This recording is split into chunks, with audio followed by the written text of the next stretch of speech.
था, मेरा एक अपना एक पॉइंट ऑफ व्यू था। साबित ये हुआ कि ये सब दुरुस्त थी, मैं ही गलत हूं। उस रोज जो हमारे घर एक शख्स आया था जिसके साथ तुम चली गई थी, बीवियां ऐसी हरकतें करती हैं। उस रोज तुमने असद साहब के सामने मुझे कितना शर्मिंदा किया था। तुम ठहरते तो सही, मैं तुम दोनों का तारुफ करवाती, तुम दोनों मिलके बैठते, मैं चाय पिलाती, और अगर टाइम नहीं था तो एटलीस्ट पूछती तो सही। तुम तो उनको देख के ऐसे भागे हो जैसे मुझसे छुपके मिलने के लिए आए थे, और जूते छोड़ के भाग रहे हो। मैं पूछता हूँ तुम्हारी हिम्मत कैसी हुई उसे यहाँ लाने की, मेरे फ्लैट में लाने की। तुम्हारा फ्लैट? ये फ्लैट हम दोनों का है, और अगर मुझे किसी से मिलना हो या कोई मुझसे मिलने के लिए आ जाए तो क्या मुझे तुमसे इजाजतनामा लेना पड़ेगा, या मैं जाके होटलों में मिलूं या ऑफिस में जाके बैठने लगूं? महर से भी तो 10 लोग मिलने के लिए आते हैं, उससे तो तुमने कभी नहीं पूछा। ये मेरा और तुम्हारा झगड़ा हो रहा है, महर कहां से बीच में आ गई? क्यों? महर का नाम सुनते ही तुम्हारे पतंगे क्यों लग जाते हैं? वो मोहतरमा सारे जमाने में उड़ती फिरे, वो कुछ नहीं है। और मैं किसी काम के लिए किसी से मिलूं तो क़यामत आ जाती है। मैं असद साहब के साथ डेट पे नहीं गई थी, उनकी बेगम से मिलने के लिए गई थी, जो मुझसे कुकिंग कंपटीशन का प्रोग्राम करवाना चाहती थी। कुछ समझे तुम? पहले नहीं समझा सकती थी? किस वक्त बताती? तुम्हारे पास टाइम है मेरे लिए? बकवास बंद करो, जो तुम्हारे मुंह में आता बकती रहती हो। मैंने तुमसे शादी की है, तुम्हें इज्जत दी है, और तुम मेरे सर पे चढ़ जा रही हो। इज्जत दी है? महल्ले वालियां मुझसे पूछती हैं, ये आपके मियाँ हवा के घोड़े पे सवार होकर क्यों आते हैं? इसे आप इज्जत देना कहते हैं? तुमने मेरा दिमाग खराब कर दिया है। इससे अच्छा है कि मैं तुम्हें तलाक दे दूं। अगर आपने ये ठान ही लिया है तो जरूर दे दे। आप मर्दों के पास निकाह के बाद देने के लिए और होता ही क्या है? यही तो एक हथियार है आपके पास, जिससे आप हमें ज़िबा करते हैं।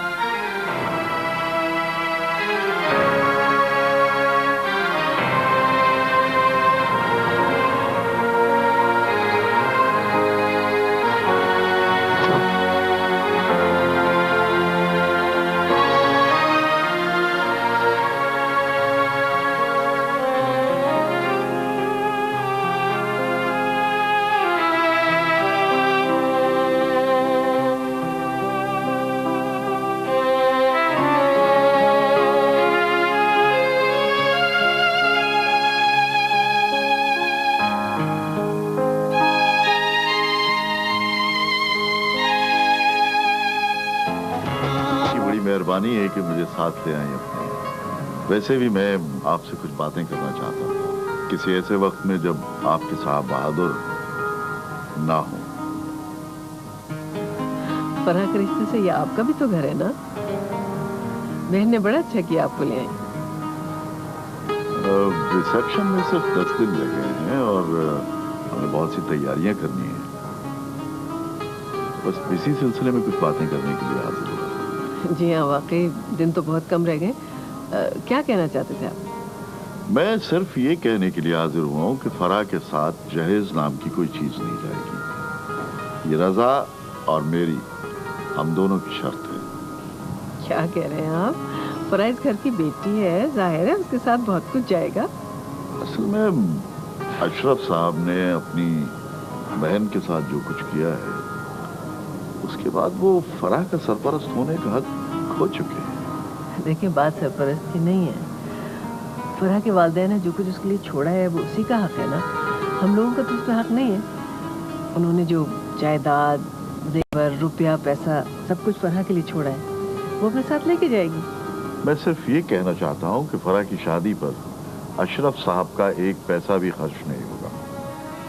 जी, अब मैं आपके और रज़ा अंकल के जज्बात को समझ सकती हूँ, और मेरे ख्याल से फराह आंटी को भी यही अच्छा लगेगा। अब आंटी, अगर आपको कोई एतराज़ ना हो तो। आगा साहब, उसूलन तो मुझे आपकी इस बात से शदीद इख्तिलाफ होना चाहिए था, लेकिन अशरफ ने फराह और रज़ा के साथ जो कुछ किया है उसके बाद मैं कुछ नहीं कह सकती। मुझे खुशी हुई कि आप एक मामला फहम खातून है। आपने किसी किस्म का कोई एतराज भी नहीं किया और बात को समझा भी है। रिसेप्शन का बिल भी हम अदा करेंगे। जी नहीं, आपकी इस बात पे बिल्कुल नहीं सुनी जाएगी। इसी की रिसेप्शन अशरफ अंकल नहीं बल्कि मेरे और आरिफ की तरफ से। तो ठीक है, अगर ये बात दुरुस्त है तो मुझे कोई एतराज नहीं। जी मैं आपको यकीन दिलाती हूँ कि ये बात 100% दुरुस्त है। मैं बिल्कुल टूट गया हूँ, समझ में नहीं आ। हाँ ज़ारा, कुछ करता हूँ तो अपनी और पूरे खानदान की बदनामी होती है। किसी से कुछ आओ आओ आओ, बैठो। मैं बस सुबह से इन्हीं चक्रों में पड़ी हुई हूँ। एक तरफ जाने की तैयारी, दूसरी तरफ रिसेप्शन वगैरह। मैं पापा कह रहे थे तुम बहुत अच्छी बहू हो, हर चीज का बहुत ख्याल रखती हो, हर मसले को हल करने की कोशिश करती हो। देखिए आरिफ, मैं यहाँ अपनी तारीफ सुनने नहीं आई, बल्कि अब मैंने आपसे एक बहुत जरूरी बात करनी है। हाँ हाँ, कहो ना, क्या बात है, बैठो ना। तो फराह आंटी का रिसेप्शन बस चंद ही दिनों में। हाँ, तो किसी चीज की जरूरत है? कुछ चीज खरीदनी है क्या? नहीं, मुझे भला किसी चीज की जरूरत हो सकती है। मैं तो सिर्फ ये कहना चाह रही थी कि मेरे ख्याल से ये बेहतरीन मौका है कि आप अशरफ अंकल और बाकी सारी फैमिली को कॉन्फिडेंस में ले लें।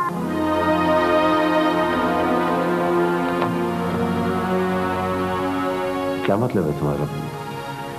मैं कुछ समझा नहीं। मैं चाहती हूँ कि इस रिसेप्शन पे आप अपने और जरीन के बारे में सबको बता दें और उसे अपनी बीवी की तरह सबसे इंट्रोड्यूस करवाएं। देखो मेहर, तुम जानती हो कि पापा कितना उधम मचाएंगे इस बात का, और इस वक्त जरीन का कहां से मसला उठ खड़ा हुआ है। आखिर कब तक छुपाओगे तुम सबसे? कब लेकर आओगे तुम उसे इस घर में? ये तुम्हारी हेडेक नहीं है, ये तुम्हारा मसला नहीं है। तुम क्यों इतनी परेशान हो? इसलिए कि जरीन के साथ बहुत नाइंसाफी हुई है। मैं कुछ नहीं कर सकता हूं। देखो आरिफ, जब मैं चली जाऊंगी तो मुझे पता है कि ये मसला इसी तरह लटका रहेगा। आप में कभी इतनी हिम्मत नहीं आ सकती कि आप अशरफ अंकल के सामने कुछ बोलें। तुम इत्मीनान रखो, जिस तरह मैंने नादिरा और अकबर का मसला हल किया था उसी तरह तुम्हारा और जरीन का भी कर दूंगी। देखो महर, मैं ये तुमसे पहले कह चुका हूं कि ये तुम्हारा मसला नहीं है। तुम इस मसले से दूर रहो तो अच्छा है। ये आपका आखिरी फैसला है? हाँ, ये मेरा आखिरी फैसला है। मेरे ख्याल में आपका कोई फैसला ठीक नहीं है।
जी, किससे मिलना है आपको?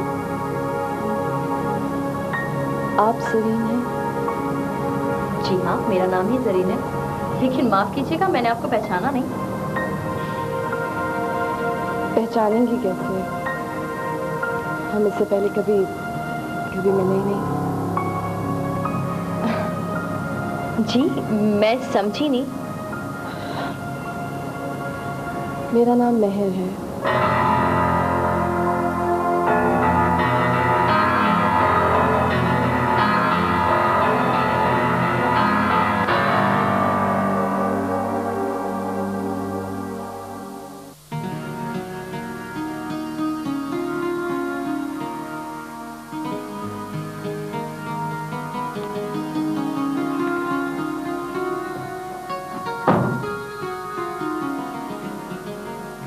मामा, आपके लिए एक सरप्राइज है, आप सुनेगी तो बम फट जाएगा।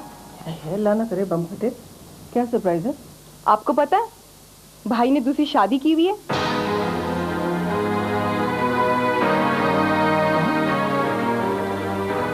दिमाग खराब हो गया? पागल हो गई क्या? पेपर की हाँक रही है? मैं अपने गुनाहगार कानों से सुनकर आ रही हूँ। मेहर भाभी कह रही थी फरा आंटी की शादी पर मौका अच्छा है, वो उसे घर ले आए। मेहर को भी मालूम है? जी मामा, मेहर भाभी कह रही थी कि वो कब तक पापा से ये बात छुपा कर रखेंगे। इस मौके पर वो इस खबर को डिस्क्लोज कर दें। समझ में नहीं आता आरिफ ने इतना बड़ा काम कैसे कर लिया, उसको जुर्रत कैसे हुई? तो अपने बाप के सामने नजर उठा के बात भी नहीं कर सकती। लेकिन मामा, मेहर भाभी को क्या जरूरत पड़ी शादी कर? पागल हो गई, दिमाग खराब हो गया। बाद मालूम है। और अब मेरी समझ में आई कि वो खिचक क्यों रहता है। मेरा आरिफ तो इस शादी पर किसी तरह से तैयार ही नहीं था, लेकिन तुम्हारे पापा की नादिशाही के आगे किसी की चलती है? मगर मामा, भाभी बेचारी अकेले ही बाहर जा रही है। देखे ना, भाई उनके साथ नहीं जा रहे। मुझे समझ में तो ये बात नहीं आ रही है कि आरिफ ने ऐसे छुप के शादी क्यों की। यकीनन उसको कोई तेज तर्रार लड़की मिल गई होगी जिसने उसे अपने जाल में फंसा लिया। ये आजकल की लड़कियां तो इसी कोशिश में रहती हैं कि किसी तरह से कोई मालदार आदमी हाथ लग जाए और किसी तरह से उसको अपने शीशे में उतार ले।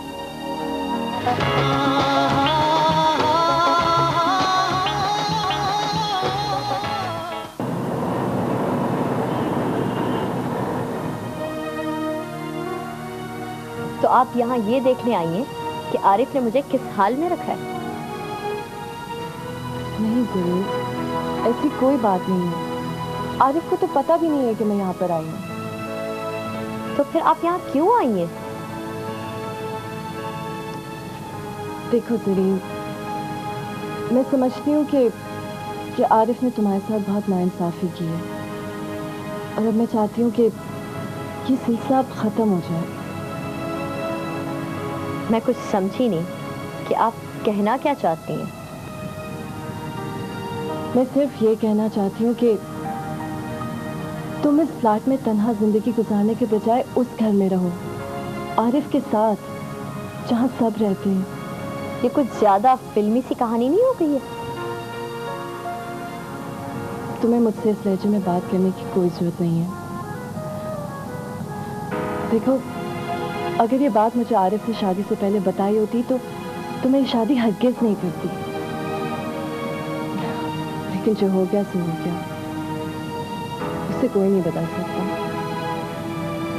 आरिफ एक बहुत कमजोर इंसान है, और मैं चाहती हूँ कि मेरे जाने से पहले वो अशरफ अंकल से बात करे, उन्हें बताए। आप कहाँ जा रही हैं? मैं मुल्क से बाहर जा रही हूँ। मेरा आरिफ के साथ रहने का कोई इरादा नहीं है। मैं चाहती हूँ कि जाने से पहले मैं अशरफ अंकल से बात करूँ। उन्हें तुम्हें अपनी बहू तस्लीम करना होगा। ये भी खूब है। मेरा हक आरिफ साहब तो दिलवा ना सके, आप दिलवाएंगी? वैसे मैं तुम्हें एक बात बताऊं, तुम्हें पहले दिन ही ऐसी शादी के लिए नहीं तैयार होना चाहिए था। अगर आरिफ को तुमसे मोहब्बत थी तो उसे अशरफ अंकल के सामने तुम्हारे लिए स्टैंड लेना चाहिए था। यही बात तो मेरी समझ में बहुत बाद में आई कि आरिफ साहब का तो अपने बाप से दम निकलता है। खैर, जो कुछ भी है, आरिफ को इस हंगामे से गुजरना होगा जो अशरफ अंकल खड़ा करेंगे। वैसे मैं आपको एक बात बताऊं, आरिफ के और मेरे दरमियान आजकल बहुत झगड़े चल रहे हैं। ये तो होना ही था। आरिफ ने जो कुछ तुम्हारे साथ किया है, उसके बाद क्या झगड़े भी ना होते? मेरी तो समझ में कुछ नहीं आ रहा है। अब देखिए ना, आप काम कर रही हैं तो आरिफ को उस पर एतराज नहीं है, मैं काम करती हूँ तो आरिफ एतराज करते हैं, मुझसे झगड़ते हैं। तुमने बहुत अच्छा किया जो तुमने काम शुरू कर दिया। अगर आरिफ को इस बात पर एतराज है तो गलत है। अब सुनो कि मैं क्या करना चाहती हूँ।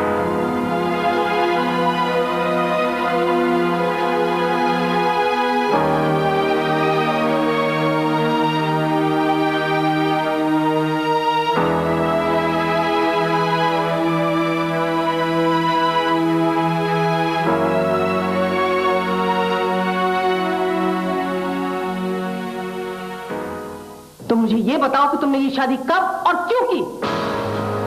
मैंने कोई शादी नहीं की है। आपसे कोई झूठ बोल रहा है। झूठ बोलते हो, शर्म नहीं आती?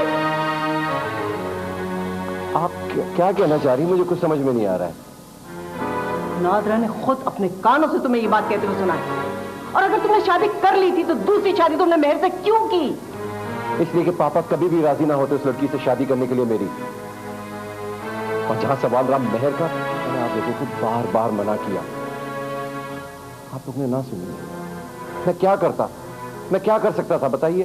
तुम क्या कर सकते थे? तुम मेरे पास आ सकते थे, तुम मुझसे कह सकते थे।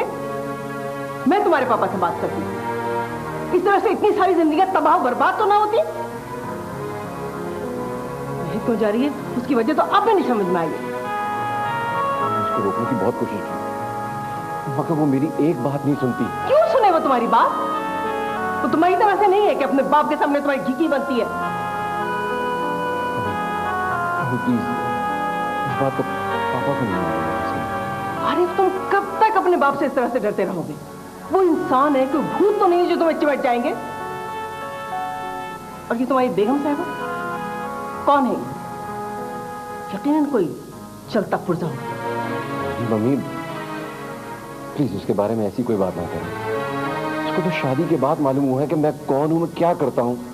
ओहो, बड़ी नन्ही नादान है तुम्हारी बेगम साहबा। और उनके बड़े क्या मर गए थे?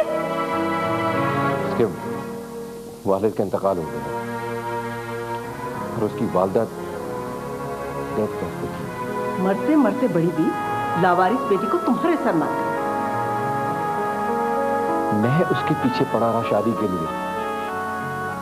वो कभी भी नहीं चाहती थी इस तरह से शादी करना। सारे तमाशे मेरे ही करके नहीं रह गए। पहले फराह का मसला, फिर नादरा भी नखरे दिखा रही हैं, और तुम्हारे तुमने तो हद ही कर दी। जाओ मेरी नजरों के सामने से दूर हो गए।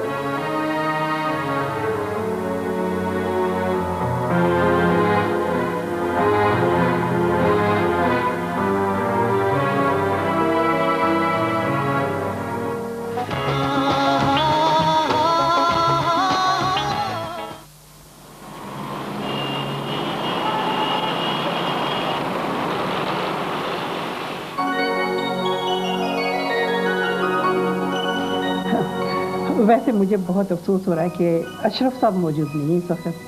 बस वो अचानक ही कोई इमरजेंसी हो गई तो उनको इस्लामाबाद जाना पड़ गया।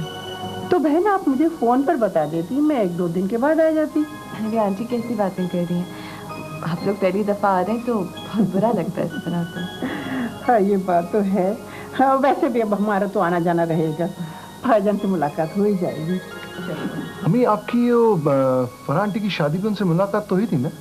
हाँ हाँ बेटा मुलाकात तो हुई। भाभी हमें तो अकबर की शादी की बहुत जल्दी है। अब आप बताएं कि आपका क्या प्रोग्राम है? मैं तो काफ़ी लंबे अरसे के लिए अब बाहर जाने वाली हूँ, तो तो मैं सोची थी कि जितना जल्दी से जल्द हो जाए उतना अच्छा है।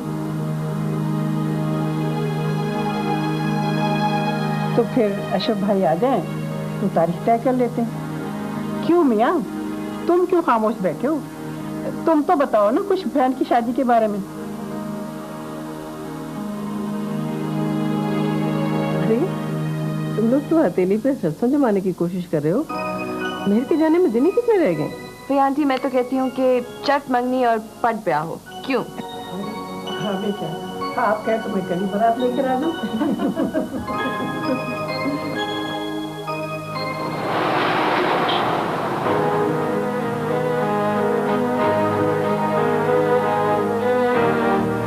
मेरी समझ में ये नहीं आता कि आपको उन लोगों से झूठ बोलने की जरूरत कहती कि मैं इस्लामाबाद क्या आऊँ। तो क्या कहते? ये कहते थे कि नादरा के पापा शादी से खुश नहीं है इसलिए वो घर नहीं आए।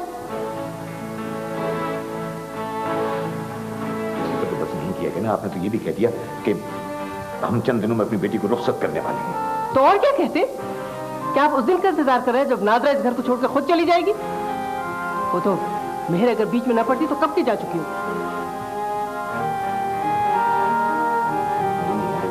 जो हिम्मत आरिफ की नहीं हुई वो नादरा की कैसी हुई? आरिफ की क्या करने की हिम्मत है और क्या करने की हिम्मत नहीं है इसे आप कह रहे। नादरा आरिफ से बहुत मुख्तलिफ है। वो ऐसा बहुत कुछ कर सकती है जो आरिफ खुलेआम नहीं कर सकता। शमीम, आप कहना क्या चाहती हैं और छुपाना क्या चाहती हैं? अच्छा बस छोड़िए, मैं क्या कहना चाहती हूँ क्या छुपाना चाहती हूँ। नादरा की शादी अकबर से हो रही है, बहुत जल्द हो रही है और आप उसमें शिरकत कर रहे हैं। आप ये मत भूलिए कि मैं अपनी मर्जी का मालिक हूँ और इस घर का भी मालिक हूँ। यहाँ वही होगा जो मैं चाहता हूँ। ठीक है, आप इस घर के मालिक हैं, आप अपनी मर्जी के भी मालिक हैं, लेकिन आप दूसरों को गुलामों की तरह अपनी मर्जी पर नहीं चला सकते। आखिर आप अपनी महरूमियों का बदला कब तक अपनी औलाद और अपनी बहन से लेते रहेंगे? पहले आपने फरहा और रजा की जिंदगी बर्बाद की, उसके बाद आपने आरिफ की जिंदगी तबाह की और आप यही कुछ नादरा के साथ करने जा रहे हैं। मैंने किसी की जिंदगी बर्बाद नहीं की, कतई नहीं। मैंने सिर्फ उनके लिए वो किया जो मैं समझता था बेहतरीन है। और अब आरिफ की क्या बात कर रही हैं? आपका ख्याल है कि आरिफ को बहन से बेहतर बीवी मिल सकती थी? अगर आपकी अक्ल पर और आपकी आंखों पर पर्दे पड़ गए तो कोई कुछ नहीं कर सकता। बहरहाल नादरा की शादी अकबर से होगी और आपको उसमें शिरकत करनी है।